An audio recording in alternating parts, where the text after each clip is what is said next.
Hi, my name is Teresa Reiner. I just joined the class, so I'm a little late to the party. I am from Topeka, Kansas. I live in Topeka, and I am a librarian. I have just been a librarian this year. I was a fourth grade teacher for almost 10 years here in Topeka. And then last year, my husband had an opportunity to travel to Canada and work there in Montreal on a light rail project. So our family moved there, and I have two older children who stayed in Topeka, and then I have a sophomore in high school, or she was a sophomore last year. So we moved to Canada, and she completed her sophomore year there. And since I was unable to teach in Canada, I began my master's. It was something I'd wanted to do for a long time, and it was just an excellent opportunity. So I began my master's, and I'm about halfway through. I am halfway through. And when I came back, I just anticipated that I would just continue working on my master's and maybe sub or something like that. But a librarian position came up in the district that I had been in before, and I was able to apply and get that position with a provisional license. So I am in my first year of that position, and I'm absolutely loving it. Don't have a lot of experience there yet, but am gaining it, and again, just absolutely love this new job. I told you prior to that I'd been in fourth grade and loved that as well. It was very hard for me to leave the classroom, but am very glad that I did, and am enjoying this and see myself doing this for many years.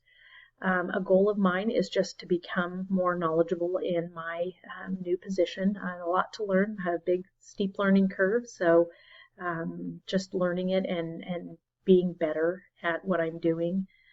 Really would like to, in the next year, collaborate a lot more with teachers on projects and research projects and things like that they want to do in their classroom, meeting their standards, and how I can support that. I did not do a lot of that this year.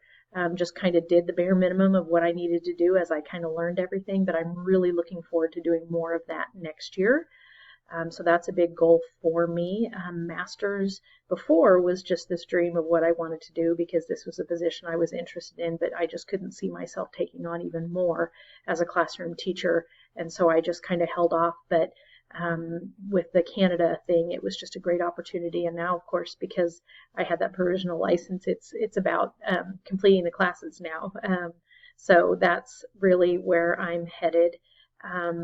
Professional area of strength. One, experience teaching. I think that has been, all the years that I was teaching, has helped me so much.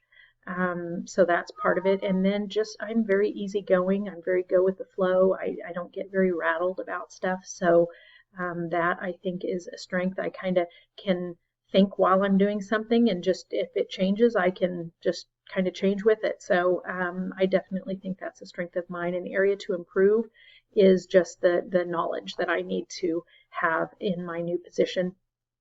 I would really like to, there's a lot of things that I just kind of let go this year and could have done but didn't because I just everything was so new and I was learning. And so next year I'm just really, in the next few years, I'm just really interested in trying a lot more things, bringing a lot more things to the school and helping, being more involved. And I did somewhat this year as far as serving the teachers and serving our staff, but I'd like to do a lot more of that. Being a classroom teacher, I know how overwhelming it is and how much is on the plate, and I just really want to do what I can to help take some of that off the plate. And so area to improve is just doing more and more and more of that to support teachers and help them.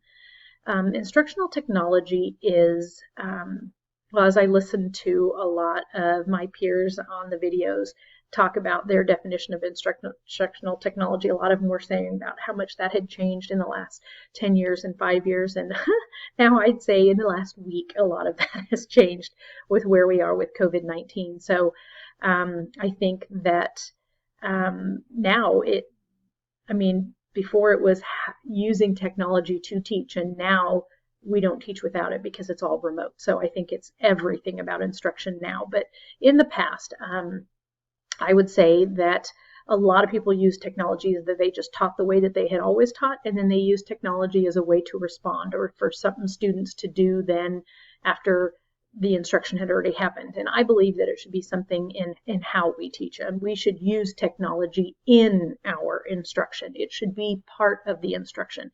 Children should be fully involved in that. Children should have some control in that.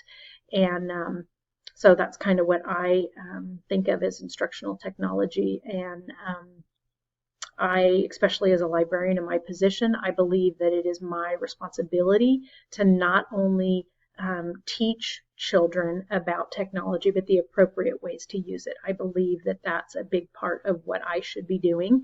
And of course, not, a lot of teachers have to, not just even about research and things. I mean, that's important as well. But again, if a teacher wants to create a Google Doc with her classroom and have them do something. I have littles in my class, pre-K through third grade. A lot of them don't even know how to do that. So just even me teaching them how to do stuff like that and introducing them to technology, and from the very beginning, teaching them the appropriate ways to use technology. So that's kind of what instructional technology means to me. I'm really looking forward to this class. Like I said, I'm halfway through, and every class I just have learned so much more and have greatly enjoyed this. So I'm looking forward to that more. I can already tell I'm going to be doing a lot of learning from you guys, and I'm very much looking forward to that. Thanks.